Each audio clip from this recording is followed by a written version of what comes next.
Are we live? I think we're live. Oh boy. I'm getting all set up here, guys. Bear with me for a moment. Can you tell I just rushed in the door? I think we're live on YouTube. We're good. I'm trying to get going on the Facebook for our audience over there. Thanks, Bert, for the encouragement. Okay, here we go. Now we are live on Facebook and YouTube. So I'm going to kick this off. I know we're starting a little late today. Here we go. Ooh.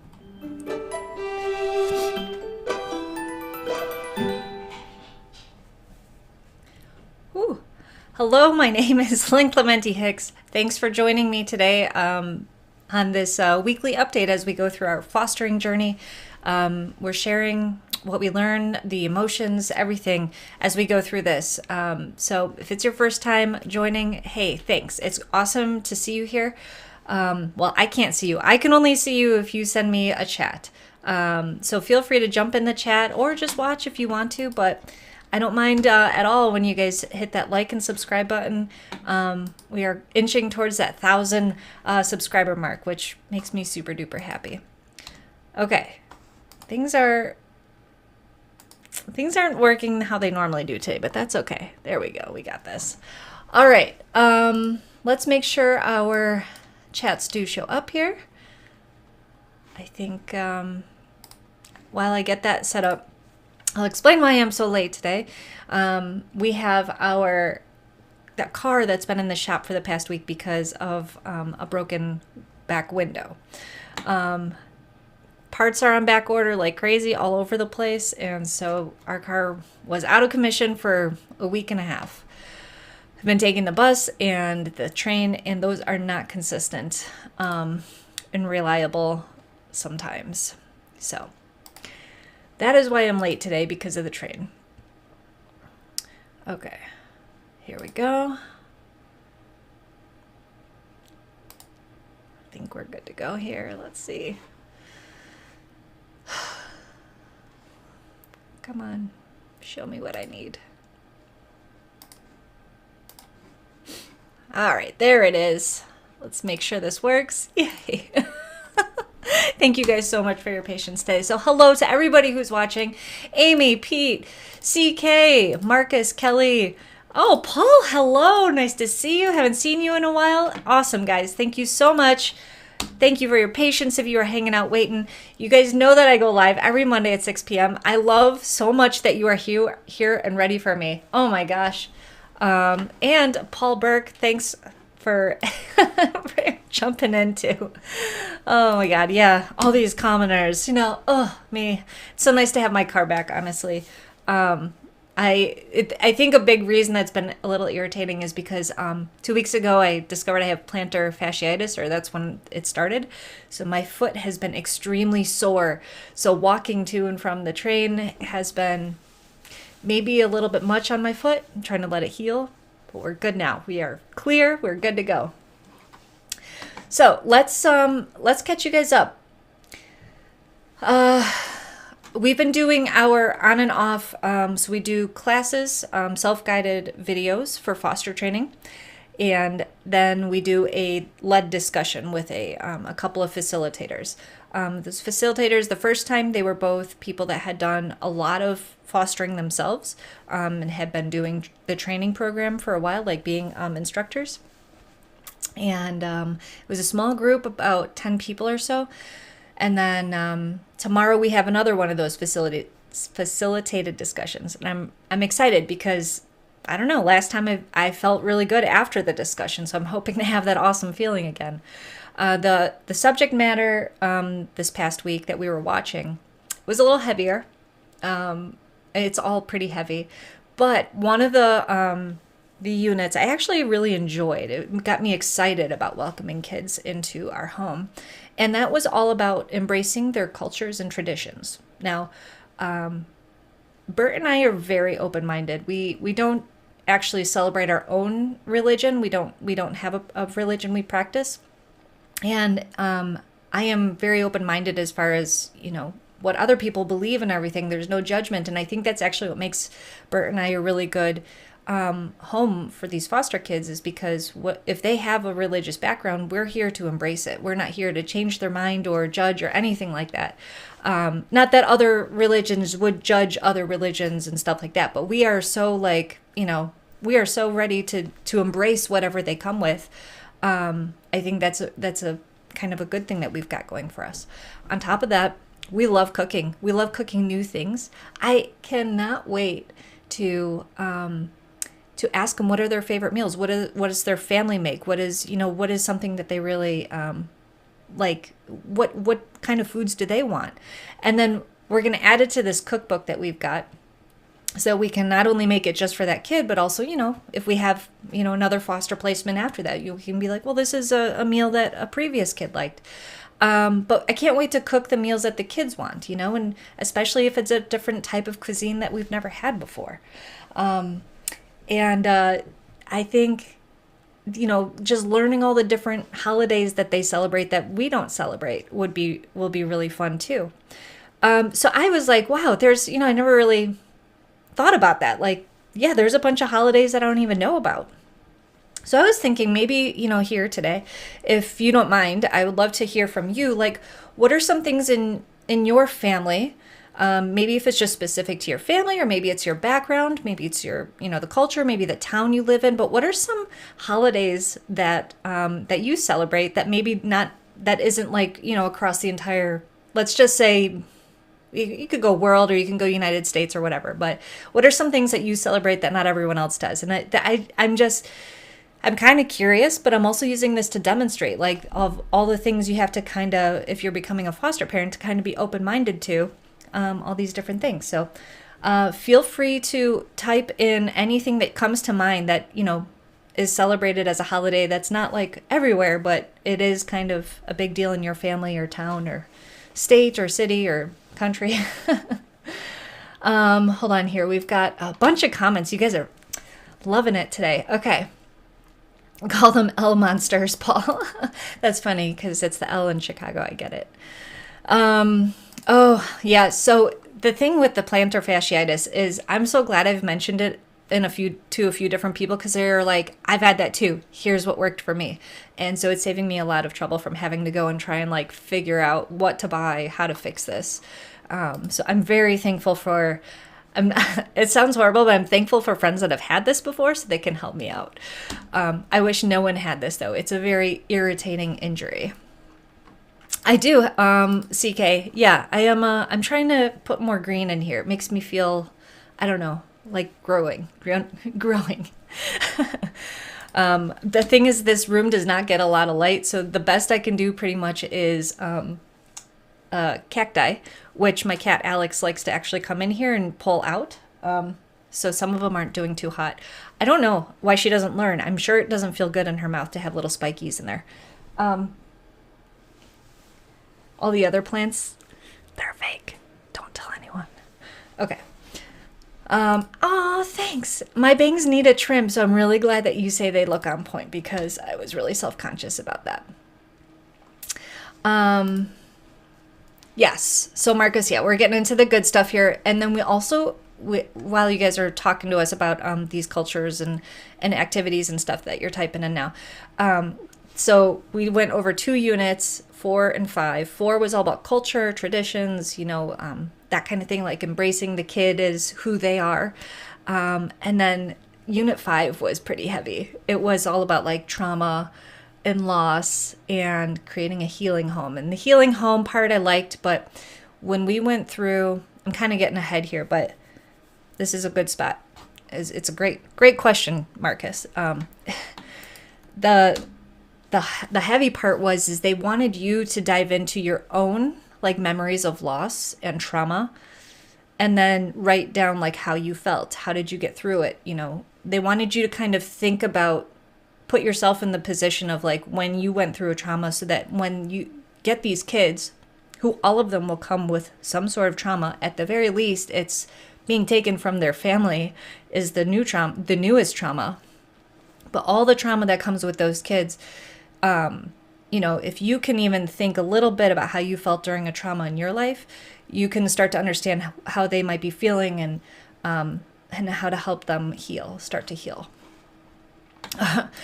Hashtag best bangs, hell yeah. Okay. Yeah, so these kids are anywhere from, this is a great question, Paul. In the foster system, it can be literally a newborn that was just born in the hospital and the mom, can't take care of it, or no one else in their family can take care of it. Them. I have to stop calling babies it's. It is because I am not assigning a gender to it, so I'm saying it, and that is really wrong, and I am aware, and I'm trying to fix it. But anywhere from babies all the way up until 17. Once they're 18, they are technically out of the system. But Bert actually just told me he heard a story on NPR. I can't remember what state. Maybe Bert can put it in the chat. But some state is actually working on a new program to help foster kids when they turn 18 transition into adulthood. So that's a great question, Paul. But yeah, and we are not, right now we're setting up our home to take anything from, I think, a toddler all the way up to 17. To take a baby, we would need to have a crib and a bassinet and car seat and all that kind of stuff. And well, it would be really nice to have a baby because that's, what we were aiming for last year. Bert and I have decided we're going to just focus on the older kids for now. Bert is saying LA, like, oh my God, that's a LA. Or is LA Louisiana? I think. Bert will laugh about that LA thing.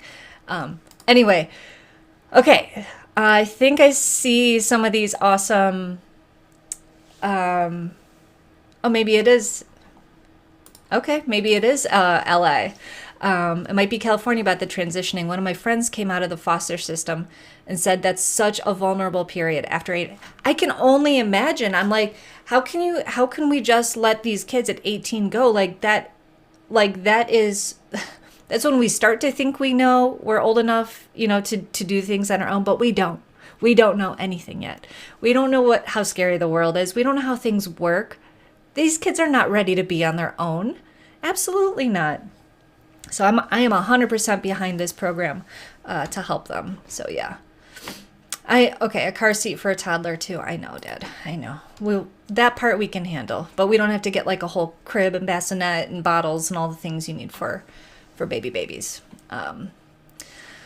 Okay, Louisiana is what Paul was saying though, or what Bert was saying. So Paul's saying that maybe it's also in California, and Bert is saying Louisiana. Awesome. Okay, good to know. Crowdsourcing here. And I know people have the baby stuff to donate to us and stuff, but also space in our house right now is an issue. When we went through the sibling unit a couple weeks ago, that one really struck a chord with me and Bert. Like, we're like, well, we can make room for a baby, or we can make more space to have siblings, So I think we decided right now, let's just focus on being able to take siblings, because sometimes they have to split siblings up. And could you imagine, if you're close with your sibling, having to be split up from them during this traumatic, time in your life? So there's time, guys. Hopefully we'll be fostering for years to come, and we will get to a point where we can utilize those baby things. But let's start with a kid who, is not a newborn for now. Okay, I want to check in with this traditions thing. So traditions and holidays. So Marcus, I know Marcus live streams. You guys, I think most of you guys know this. And he was actually streaming from Carnival. And this looked really, really cool. So I know they do Carnival in some cities and stuff, but that is not one that's actually celebrated here where I'm at, which is Chicago. And I actually don't really know much about it other than it's a lot of parades and color and dancing and music. So that's something I will need to experience someday.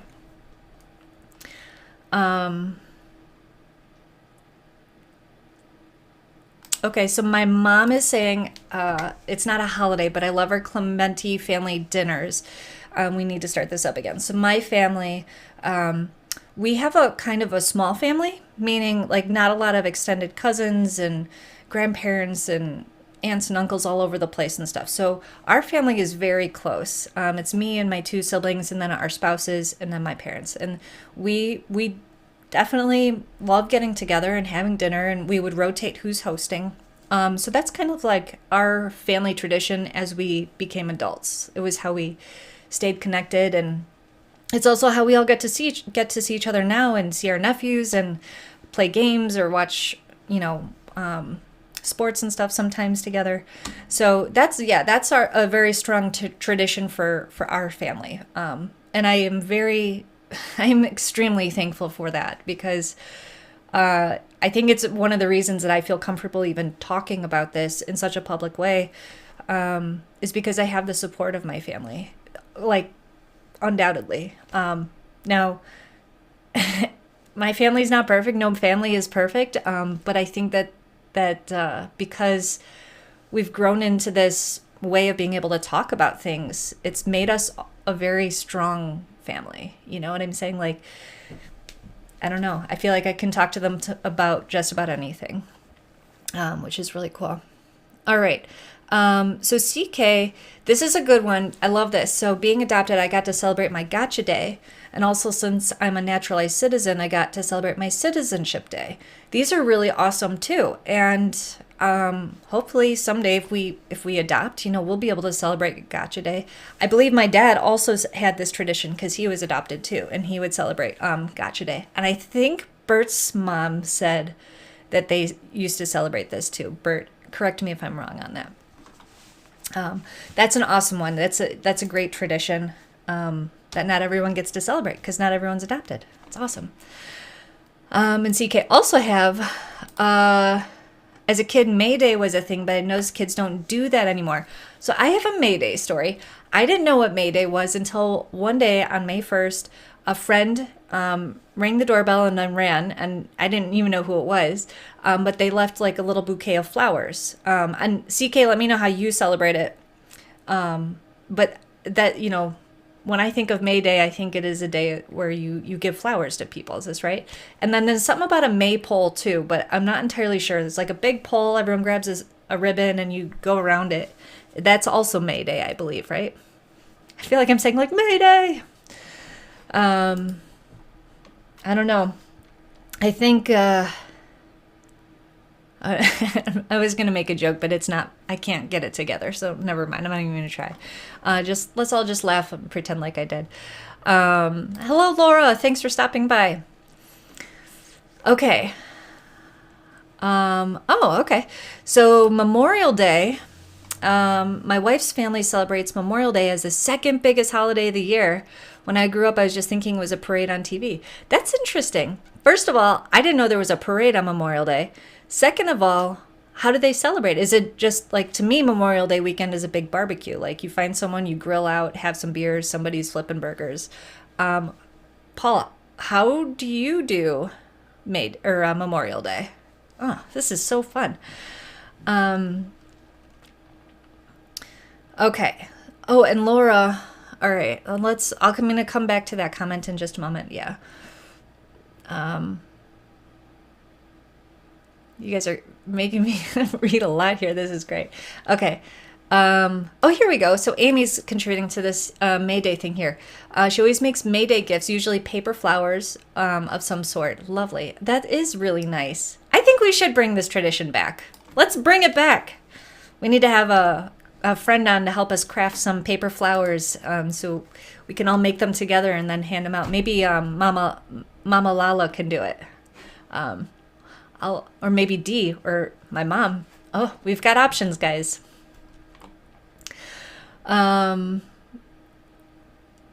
Wait, I'm falling a little bit behind here, but this is okay. Yep. Okay. So we did candy and flowers on their doorstep. Perfect. Okay. Awesome. I love this. Okay. Okay. Oh man, I missed some good stuff in here. All right. I'm going to just kind of work from the bottom up. This is fun today. This is great. Okay, guys, here we go. So Paul's done some work with Connected by 25, an Indiana nonprofit. That that's purpose is to foster transitions, really great success stories. This is so great. So this seems to be happening in more than one place, not just Louisiana, the story that Bert heard. Paul's saying California, and I think I saw another comment somewhere else too. Hold on. I think guys, today's one of those days where a mod would be real helpful. That's okay though. We'll come back to it if I found it. Get back on track here, Lynn. If any of the kids say, I'd love a cat tree, let me know. I have extras. Thanks, Paul. Are you going to drive that over from California? Okay. Siblings have a hard time getting fostered or adopted. Yeah, which is a big reason why we want to have our house set up to take them both. Yeah. Paul's asking Marcus about the carnival beads. What did you do to get them? That's great. CK, if you need a trial run, I can always pretend to be a toddler to teen. Thanks to Paul Burke's improv training, I can do it. Okay, first of all, CK, are you actually doing his improv training? Because they're so much fun. I don't know if Paul is still doing like the virtual improv days on Zoom, but they are really awesome. And I think we're okay. We don't need to do a trial run, but thank you for the offer. I love it. Yeah, and yeah, Kelly's got. And someone had also said, like, if we do get a baby, we can just have a baby shower and people will donate all their stuff to us and buy us stuff and things. So I think if we do decide to go the baby route, we're going to be covered. Yeah. Got it. Okay. Okay, yeah, and May Day, there is a poll involved. And I did not know it's a German holiday. Maybe I did and I forgot, but... yeah, we need to get some experts on May Day in here. Okay, I don't know what this is here. All right, as a kid, we'd pick a friend and do the 12 days of Christmas and gift them 12 days in a row and leave stuff on their porch. And then Christmas Eve, reveal it's us and demand a cash payment. I don't believe you, Paul, but that's a fun idea. And you don't have to add the last part. I like that. Okay. Merry Christmas and pay up, bitch. Love it. Getting all the laughs in here. I know, Paul. This is, I guess this is my new strategy. Just, leave them wondering, am I going to show up or not? And then once got a whole bunch of people waiting for me, as soon as I do, a whole bunch of other people are going to get that alert.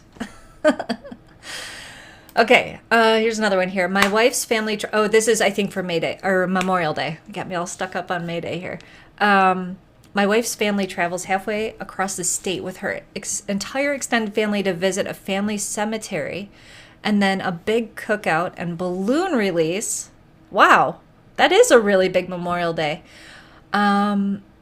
So then I wonder, is it the cemetery then a lot of military? So actually... I think that's what Memorial Day is actually supposed to be for, is for military. That's awesome. Wow, that is a really cool tradition. Really cool. Thanks for sharing that, Paul. Okay, it's not... Okay, so Paul's saying it actually was a tradition. They actually did do the 12 days of Christmas. The cash payment part was not true. But that is really neat. 12 gifts, that's a lot of pressure, though, like, to give to someone. I mean, I hope it was, like, a small thing, like, a pack of Skittles or something on one day, and, like, I don't know what the next day would be. But I would like a pack of Skittles on one of the 12 days. All right, guys. A movie night or game night. Yeah, this is a thing I really hope to have with the kids. So thank you guys for sharing those traditions. It's really cool to see all the different things that we do and, think like, oh, this is normal. This is my family always does, and realize like, oh, other families don't do that. So that's why I think it's part of the foster training for us to kind of like prompt, like ask the kids, talk to the birth parents, talk to the caseworker, and try and find out those things so that we can try and incorporate them into our home and make the kid feel a little bit more like, they're not completely being put into a completely foreign place, So one of the other cool things that they talk about was creating a healing home. And this isn't necessarily with, their cultures and traditions. I'm catching my own bangs here. They're like driving me crazy. But the thing with the healing home is you have to remember that they may not want to talk to you. They may not want to be held or touched. Things may be triggering. So they're talking about things that we need to do in the house so that they feel more comfortable here. Things like making rules like only one person in the bathroom at a time. Or when you're in your room, it's okay to shut the door, but don't lock it. Always knock if a door is closed. So setting these kinds of rules so that the children understand there are boundaries to protect them, to make them feel more comfortable, and also, so that Bert and I still have our space. Because there may be times where things are hard and you don't necessarily want the kid to see you struggling through the hard parts. So you need to be able to have your own space as a foster parent where you can go and just like take a deep breath and everything. And I think that it was really helpful to have that part of the training to remind us about, setting boundaries and setting these spaces up in the house where we can heal, and also so the kid can heal. We can heal together. And I can't wait. I can't wait to set up times, to like play games with the kids or watch movies with the kids. Do activities, artistic things. One of the things they recommend is creating a life book. So if a kid's been with a previous foster home, supposedly they should already have a life book. Now, if we're the first one, we're supposed to create it with them. And what's a life book? This is where they document all the people that they've met, the things they've done, their accomplishments, the places they've been, so that as they go, whether they go home or they go to another foster system or they graduate out or get adopted, whatever it is, they have all this in a book, a place where they can go back and look at it. And that will help them connect their past with their future, and that's what helps them heal. So if they can have that connection, that's something that we can easily work on with them, from time to time, maybe, every weekend or something like that. Just take an hour. Hey, let's all do some journaling or work on our life book. We'll take some pictures. We'll print them out here. We'll glue them into the book. I've got so much, like markers and paper stuff and stickers and stuff. So it's like, that's a part I was like, never would have thought of that on my own, but it's such a really neat thing that the kid can carry with them forever. We call it Facebook, not Lifebook. Yes. No, it's essentially that, but more private, something that a physical thing they can carry with them. But yeah. Yes. So they get to keep their life book forever. It's supposed to be with the kid.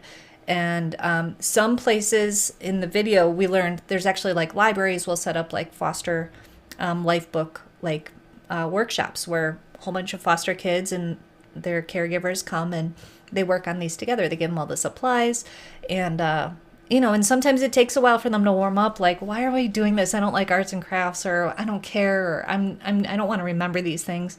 But then it was kind of cool because they interviewed the kids that have been doing it for a while, and they're like, I'm really, really glad that I have this book. So they get to keep it forever's. Paul,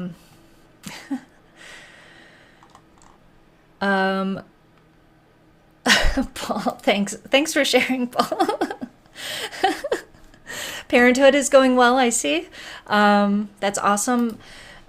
Paul, it's so neat to see people who went through, were with us last year through this journey, shared their journey like you did, had a success story. Now you have a little baby in the house. Isn't that incredible?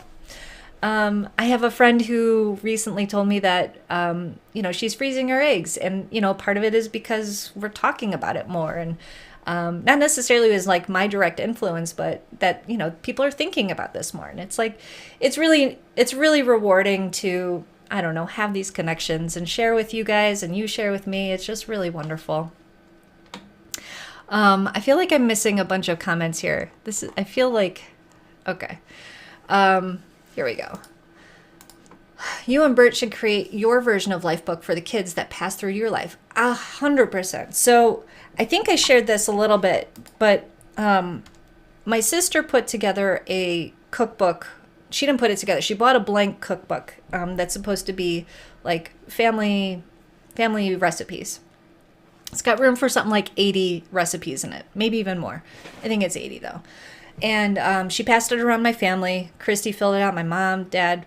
Everyone put recipes in it and they gave it to Bert. But there's still something like room for like 70 more recipes in this thing. So we were thinking as we have each kid in our family or stay with us, we would take one recipe from them and put it into this cookbook. And it would be one way to remember the kid by, whether it's a favorite meal or something that actually came from like a family tradition from them. But I also thought about like, I'm totally going to like take pictures of these kids, and I don't know if I'll put them up on the wall or if I'm going to have my own little scrapbook of them, but 100%, like I can't imagine not doing that. Like these kids are going to, every single one, no matter how long or short their stay is with us, is going to be like, have a spot in our heart forever. I mean, like this is we're giving them love for an amount of time that is really important for them. You know, they're going through a really hard time. The love we give to them is not going to be fake. It is going to be very genuine. It is going to be caring. And even if they're not, receptive to it, it doesn't matter. Like they're still there, and we understand what the impact is, even if they don't. Does that make sense? Yeah. Thanks, Amy. I'm glad that you like the cookbook idea. I'm very excited about that. Aw, Marcus, thank you. It's funny. Earlier today, I was actually just thinking, I'm like, is this getting old? Like, are people tired of hearing this story? And then you go and say something like that, and I'm like, all right, you just put wind back in my sails. I am ready to coast, continue cruising on. Thank you so much for saying that. Well, and it's obviously not just me. It's all the other people that show up here too. So, yeah. Oh, Paul, gosh, you guys are going to make me cry. Thank you. It has been a little like one of those weeks where people are having babies, people are telling us they're pregnant. And I so appreciate the people that are sensitive to mine and Bert's journey and reach out to us and sometimes tell us before they tell other people, or make an effort to tell us in a way that's not like, this is amazing, like it's more like, hey, we want to let you know we're pregnant, and then obviously we're going to be happy and celebrate with them. But it's weird. We got a lot of those announcements by a lot, I mean like probably 5 different people in the past week have said that they're pregnant, and I'm like, what? It's fine. I'm happy for them all, but I'm just like, man, I want to go back to trying again and do it all over again. But we're not trying. We're just focusing on fostering, And if we happen to get pregnant, then great. But we're not doing what we were doing last year. Yeah, the comments are coming in strong today, Marcus. It's a good day today. This is fun. Okay. So healing home, we talked about that. We talked about traditions and cultures. I am about to tell, like, I've been practicing Spanish now. Now I'm not fluent by any means, but I'm starting to think like if we did have to take a Spanish speaking child in, I might be able to speak at like, a young child's level. So it might actually be really good. And then, it can continue to learn together. Watching children's programming in Spanish might actually really help me too.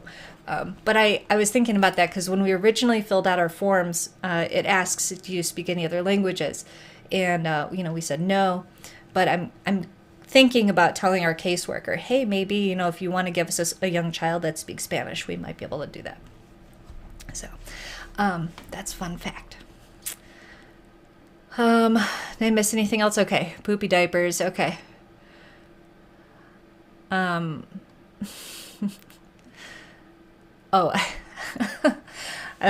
fell back into like the 12 gifts of Christmas thing. I see that now. It's like cookies, small things. 7 swans a swimming. Got it. Oh, man.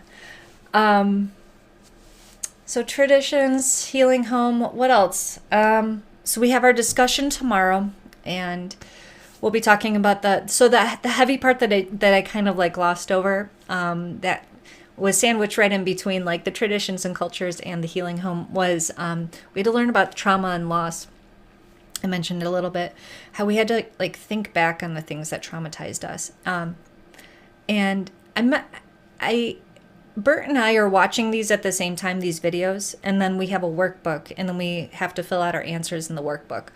And then what we do is we talk to each other about, oh, would you answer what it, and compare notes and stuff. And it's really cool because even though we're watching the same video, we're taking away, slightly different messages from it. And I think it's going to make us a really good team because we're not just like seeing it all exactly the same. When we discuss it, it's nice and encouraging. When we had to discuss our losses and traumas, that was a little tougher. Bert and I had to talk about some things we actually never talked about before. And that was, I don't know when other people, unless they're going through something like this, would ever really have the reason or opportunity to bring up those kinds of traumas that happened before you even met that person, right? So that was a little bit of a trust exercise for me and Bert. And not that I thought anything bad would come from it or Bert would judge me or anything, but I wasn't entirely sure that I wanted him to have that information, It just like, I want to leave it in the past, and it's back there. Like, everyone's got things in their past that was traumatic or a loss or something that they don't really want to think about on a daily basis. And I kind of think like the more people that know about that, the more of a chance it might come up another time. So it's kind of like the fewer people that know it and the further away I can get from it, perfect. Let's leave it there.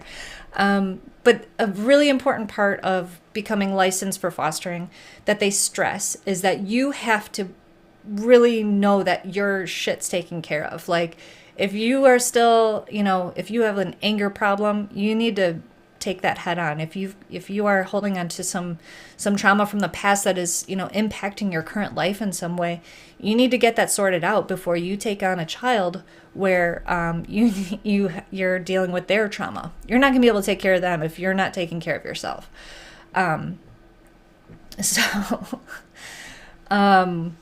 So anyway, I'm sorry, I'm reading your comments. I see there's a little bit of Spanish going on here.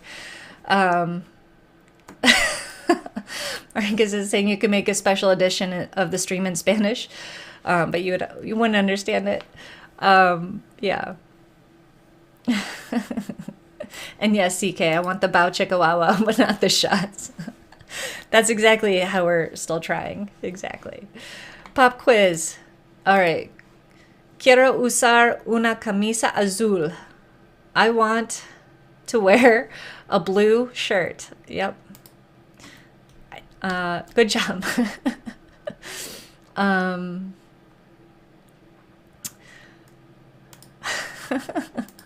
No habla Bruno. We don't talk about Bruno. No.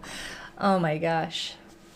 Oh, yep. Kelly beat me to it with the Spanish. Kelly's also learning Spanish on Duolingo. Okay. Well, Kelly got an A+. That means I did too. So, all right. There we go, guys. Oh my gosh.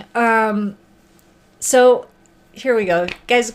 Great job getting me off track, but I think I've made my point here. If you were paying attention, the whole thing with with this training is there's a lot. There's really a lot with taking in these kids. It is not going to be just some normal kid showing up at your door, like going, "Thank you for saving me." It is so far from what's going to happen. Not that I ever expected that, but the more that we're going through the training, the more I'm like, every time I'm like, do we really want to do this? Yes, we want to do this. Bert is so like, he is so on track with it, keeping us on track. And I think it's good to have a little bit of like that, am I really cut out for this? Because I think if you go into it going, oh, I'm going to be the best foster parent ever, like I think you're going to be in for a rude awakening, maybe. Who knows? But I think Bert and I, with very little actual parenting experience, this is going to be real interesting. But it also could be an advantage. They say parenting techniques that you work with your biological kids will likely not always work with these other kids, because they have, in a lot of cases, not grown up with discipline or the way that you discipline your biological kids. So you kind of have to start over anyway. So Bert and I, we're ready to just take this, for whatever it is. Thanks for the A+, Paul.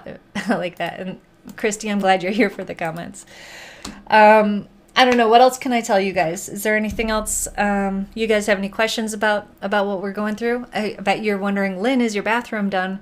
Let me tell you guys, it is just about. We have the tile in. We can now poop on our first floor in the toilet. We have our sink back in. Bert did all the plumbing on that, and it is working and not dripping.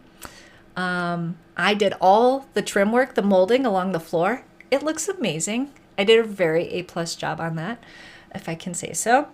And the only thing we have left to do, so I didn't like how the bottom, there's some tile on the wall, and I did not like how the edge of it was just grout, like it was uneven and didn't look finished. So I tore out the bottom 2 rows of the little 1-inch, half-inch tiles probably, excuse me. And I installed a Schluter strip, or a trim edge, and then put all the tiles back in. And all I have to do, I glued them in yesterday. You have to let them set for 24 hours. Today, I'm going to go in with a grout, and then I think we are done. Guys, I am so excited to have this bathroom done, and it looks amazing. We painted our vanity from white. We painted it to dark blue. It looks incredible, like dark blue, yeah. Now we can poop. It's hard to multitask while suddenly hearing now we can poop in my headphones. That's right, Paul. Yeah, no, focus right here. Poop. Do not poop on the floor. Why not? Cats do it. I'm just kidding. They poop in their litter box. But yeah, so house is coming together. I think our next project, if we have time for it, now that we have the car back, we can go get the supplies. We're thinking about putting a kitchen island in our kitchen, and that would be really nice with drawers. Oh yeah, real good. Yeah, Kelly, I'll send you pics for sure. I'd pull them up. I've tried doing that on here a few times. I need to set up a better system so that, like, if I have pictures to share on my show, I just have to like load a folder, and then they're already going to be like right here. Maybe Paul Burke can help me set something like that up. I bet he could figure that out with me in like 5 minutes. He's a pro. It's great. Yeah, Marcus, good to know that you can poop on the first floor and you can sleep easy knowing that. Good. And very true. Marcus, you don't actually sleep, so stop it. Okay, this has been a lot of fun. I'm feeling pretty good about things. My soccer team's getting ready for Spain. We have a practice tournament coming up in May. So that's kind of part of my journey right now too, is like this kind of one big thing that I'm doing, independently of, Bert and our couple. He's very jealous of this, but that's okay. Sometimes that's just part of life. And yeah, things they're falling into place. So feeling good. Car's back. Plantar fasciitis is under control. Bathroom's good. All right, guys. This has been a good show. Thank you so much for showing up and keeping me company. I'll try and be on time next week, but actually maybe if I'm not, that's a good thing. We'll let you know how our guided discussion went, and then kind of let you know what our last group of units are going to be about, and we'll keep you coming along on this little foster journey with us. So thanks for hanging out. I really appreciate everyone contributing today, making me smile, making me feel so wonderful too. Yay, Spain trip. Thanks, CK. I really appreciate you. You're all wonderful. I hope you have a great week, and I'll see you next Monday. Thanks so much for hanging out. Bye.